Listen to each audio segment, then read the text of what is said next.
What's up mga masters? Nandito na naman tayo sa panibagong araw, panibagong kabanata na naman ang pagsasama-samahan natin ngayon guys. Magandang gabi mga masters, bali ngayon po ay 4 na videos po ma-upload ko po sa aking YouTube channel. Tama nga mga masters, 4 na videos nga po ang ma-upload ko po. Mga masters, okay lang po bang wag nyong skip ang mga ads sa aking mga videos? Salamat po talaga mga masters sa solid na pagsuporta po sa akin.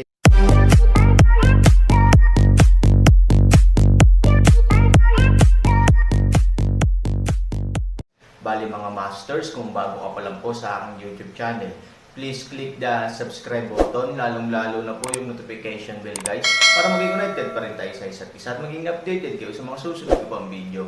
Bali mga masters, bago natin umpisahan ng kwento ay mag-shoutout po muna tayo para sa mga solid nating tagapakinig. Shoutout kay Ashraf Alimoda at shoutout kay Marbo. Yun na nga mga masters, no? Bali hindi na ito patagalin. In 3, 2, 1, let's go!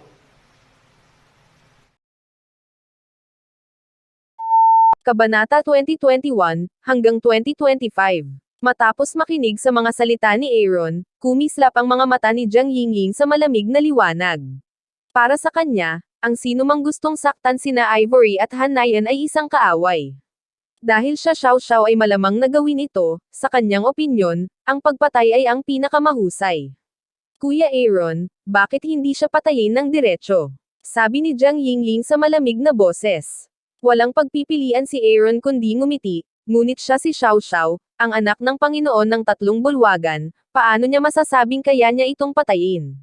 Kung napakadali lang, hindi hahayaan ng Aaron sina Zhuang Tang at Gang Tian na pumunta sa Yuncheng. Bagamat binawasan ni Qing Feng si Xiao Xiao sa dilaw, hindi ito nangangahulugan na hindi siya pinapansin ni Qing Feng. Ginawa niya ito para sa iba. Pagkatapos ng lahat, ang mga salita ni Xiao Xiao sa pasukan ng kuweba ng Diablo noong araw na iyon ay pumukaw ng galit ng publiko. Kahit na handa siyang protektahan siya, kailangan niyang isipin ang epekto ng sitwasyon. Kung hindi dahil sa impluwensya ko, hindi siya ibababa ni Qing Feng kay Xiao Xiao sa ranggo ng dilaw. Kung tutuusin, anak siya ni Qing Feng. Siya ang taong pinapahalagahan niya ni Qing Feng. Paano niya ito papatayin? Sabi ni Aaron. But it's a disaster to keep her. I don't worry, sabi ni Jiang Yingying. Hindi mapakali si Han Sanchen, dahil nakikita niya na siya si Xiao Xiao ay isang napakamapaghiganti at masamang pag-iisip na babae, ngunit walang paraan si Han Sanchen. Hindi niya mapapansin si Qing Feng. Kapag napatay niya talaga si Xiao Xiao, ang apocalypse ay magwawasak, na hindi magandang resulta para sa sinuman. Huwag kang mag-alala, bukod kina Zhuang Tang at Gang Tian, nandyan si Fang Zhan. Wala dapat problema, sabi ni Aaron. Hindi pa rin mapakali si Jiang Yingying. Pagkatapos ng lahat, sila ay aalis, at ito ay hindi upang magmadali mula sa isang lungsod patungo sa isa pa. Kung may mangyari, maaari silang bumalik. Ito ay upang pumunta sa ikalawang mundo. Kapag may nangyari dito, wala na silang pagkakataong malaman. Kuya Aaron, pupuntahan ko siya at babalaan ko siya. Sa pamamagitan nito, hahanapin ni Jiang Yingying si Xiao Xiao. Hinawakan ni Han Sanyi ang balikat ni Jiang Yingying at sinabing, kung hahanapin mo siya, lalo lang siyang may inis. Huwag ka nang gagawa pa. Ang mukha ni Jiang Yingying ay gusot. Alam niyang may nakatagong panganib, ngunit hindi niya ito malulutas.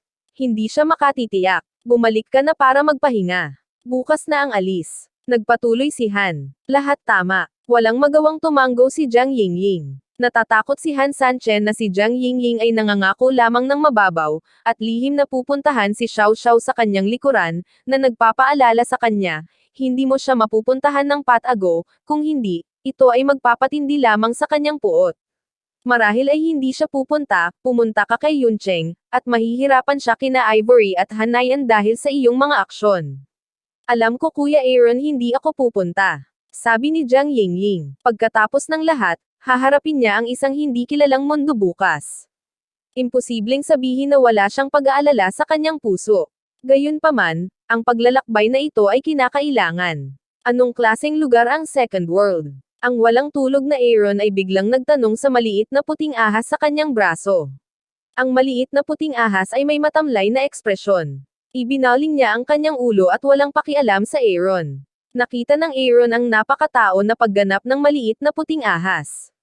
Naiintindihan niya ang wika ng tao, Ngunit sa kasamaang palad ay hindi siya nakakapagsalita at hindi nakakausap. Kinaumagahan, si Aaron, na nagpuyat buong gabi, ay masigla pa rin, ngunit medyo haggard si Jiang Yingying. Hindi tulog. Tanong ni Aaron kay Jiang Yingying. Tumango si Jiang Yingying. Hindi niya ipinikit ang kanyang mga mata buong magdamag.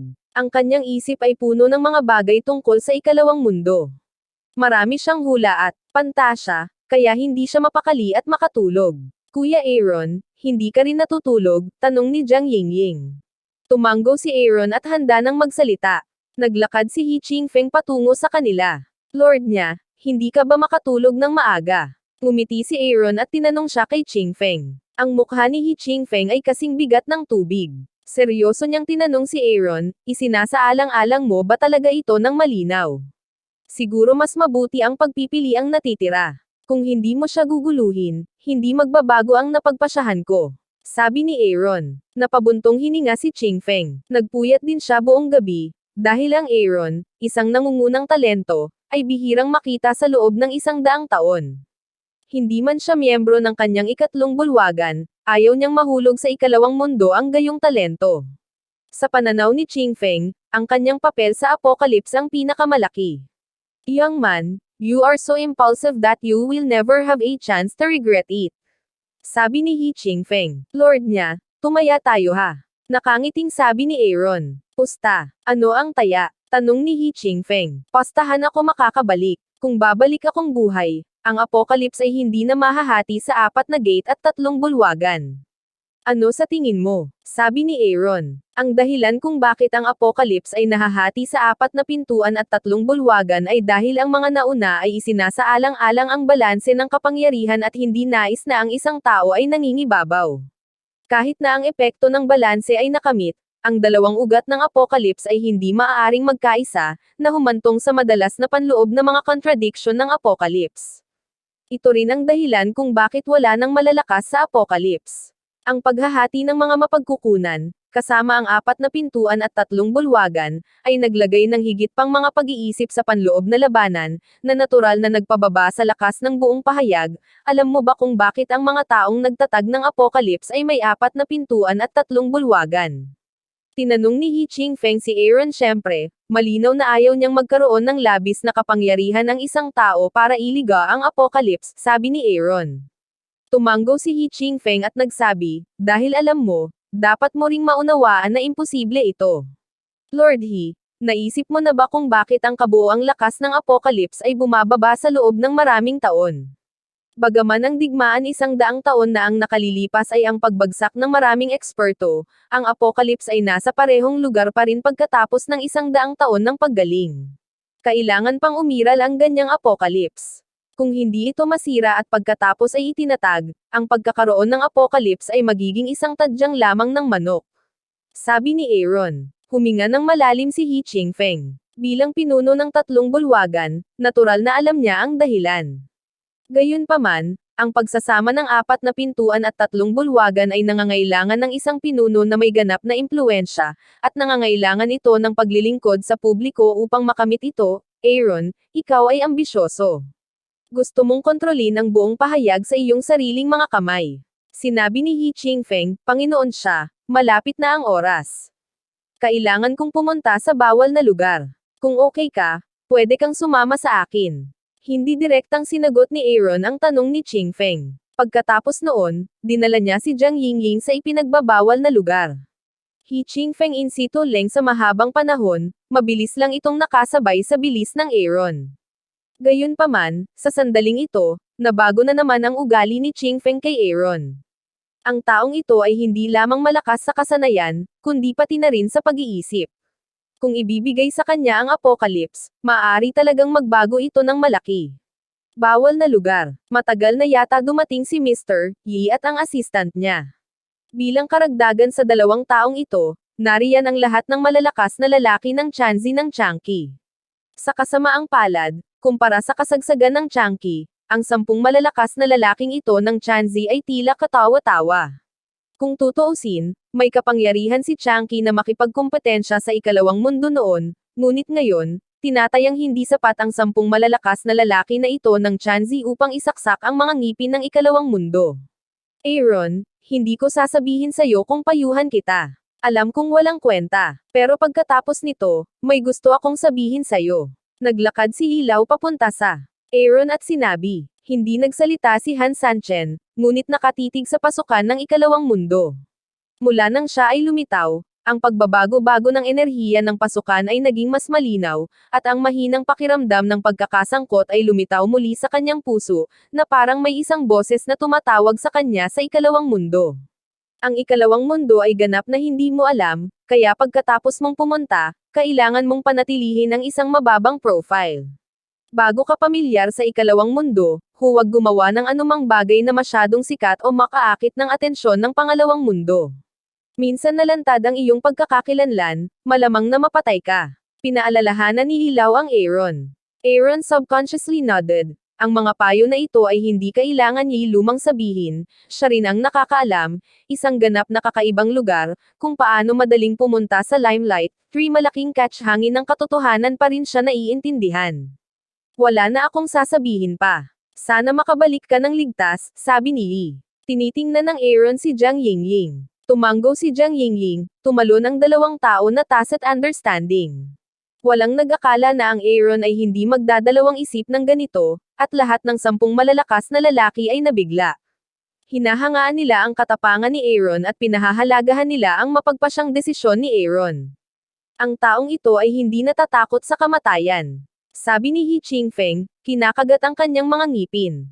Ye Old helpless smile, sinabi, para sa kaligtasan ng Ivory at Han Nayan, matagal na niyang isinantabi ang kanyang sariling buhay at kamatayan, bakit natatakot?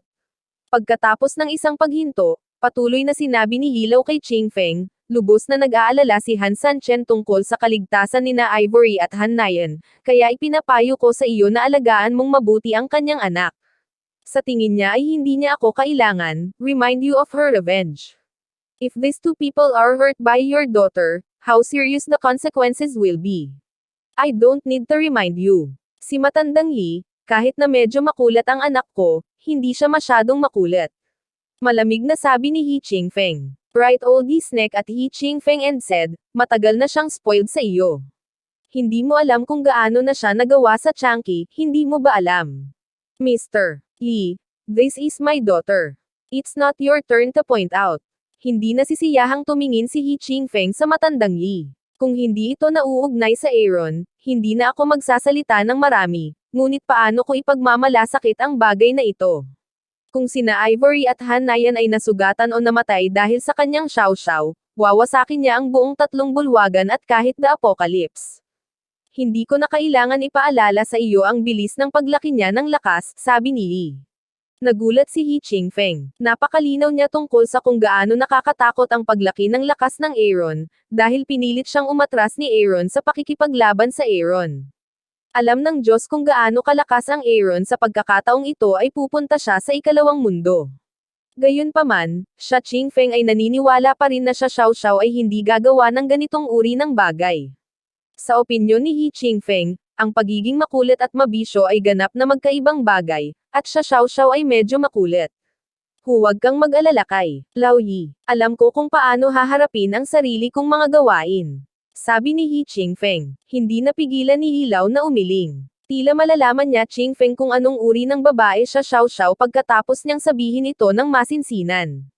Kung hindi, akala niya talaga inosente si xiao-xiao. Sa pagkakaalam ko, si xiao-xiao ay lihim na nagpadala ng isang tao upang umalis sa apocalypse hanggang sa siya ay umalis, ngunit nagpadala siya ng isang tao upang umalis ng walang dahilan. Hindi ko na kailangang sabihin pa kung saan siya nagpunta, sabi ni Yi. Kuya Yi, sobra na ba para sa iyo na suruan ang isang batang babae ng ganito? Galit na tumingin kay Hilaw si He Qingfeng. Maaari mong malaman kung sinisiraan mo ang iyong sarili. Hindi mo ba magagawa ang maliit na bagay na ito? Kung hindi mo gagawin, ako mismo ang haharap dito. Tapos na sabihin, Ye Old turn to live, ang dami ding sinabi, halos dapat tanggapin, bilang para sa siya Qingfeng kung paano gawin, ay hindi siya maaaring pamahalaan. Nakita ni He Qingfeng na hindi nagbibiro si Hilaw, at hindi niya masyadong sisiraan si xiao-xiao. Tumakbo siya papunta sa yellow level. Kung talagang gagawin ni xiao-xiao ang ganoong bagay, dapat niyang itigil ito sa unang pagkakataon. Kung hindi, kapag nakagawa siya ng isang malaking pagkakamali, pagsisisihan niya ito. Bagamat siya si Ching Feng ang pinuno ng 3 bulwagan, ang kanyang pagkakakilanlan ay hindi nagkakahalaga ng pagbanggit sa harap ng lakas. Walang makapag-isip-isip kung gaano kalakas ang Aaron sa hinaharap. Kung sina Ivory at Han Nayanjen ay nasugatan o namatay man dahil sa kung bakit sila Xiao, ang galit ng Aaron ay maaaring masunog ang buong apocalypse. Ang pasukan sa ikalawang mundo ay kalmado. Pagkatapos tumalon ng Aaron at Jiang Yingying, tila walang nangyari. Sa oras na ito, ang Aaron ay nasa space tunnel. Pakiramdam niya ay durog na sa katawan niya ang pressure sa paligid niya. Hindi ko alam kung gaano katagal. Sa sandaling mawala ang pressure, siya ay nahimete. Nang muling magising si Han Sanchen, nalaman niyang nakasuot siya ng pulang roba, na labis na ikinatuwa niya. Ang nakapalibot na kapaligiran ay nagbigay sa kanya ng napakaluma at simpleng pakiramdam, tulad ng biglang pagtawid pabalik sa sinaunang panahon. May tansong salamin sa timog silangang sulok ng silid. Nang lumapit si Aaron sa salamin, bigla niyang nalaman na nakasuot siya ng damit pangkasal. Si Aaron, na may blangkong mukha, ay hindi alam kung ano ang nangyari. Nang may gusto siyang tanungin ay bumukas ang pinto at pumasok ang isang malamig na babae na nakasuot ng korona ng Phoenix. Nang makita ng babae si Aaron, halatang nagulat ang mukha niya, tapos punong-puno ng galit, magising ka nagngangalit ang babae at sinabi kay Aaron, puno ng galit, parang nakita niya ang kaaway na pumatay sa kanyang ama. Hindi alam ni Han Sanchen kung bakit ligtas siyang nakarating sa ikalawang mundo, ngunit hindi niya alam kung bakit siya nandito, kung bakit siya nakasuot ng pulang robe, at kung sino ang babaeng ito. Sino ka, Aaron? Tanong. Walang sabi-sabi, lumapit ang babae sa Aaron, at isang malakas na sampal ang sumampal sa mukha ni Aaron. Dahil dito, lalo pang nalilito ang Aaron. Matindi ang galit sa mga mata ng babae, na ikinatataka ni Aaron kung may nagawa ba siyang mali sa kanya, kahit hindi niya namamalayan. Yun na nga mga masters, no? Bali panibagong kabanata na naman yung natapos natin ngayong gabi. Muli, maraming salamat po talaga sa walang sawang suporta po sa aking YouTube channel na talagang inaabangan nyo po ang bawat upload ko po. Bali mga masters, magkita-kita ulit po tayo bukas ng gabi at ngayon po ay magpapaalam po muna tayo. Bali mga masters, bye-bye!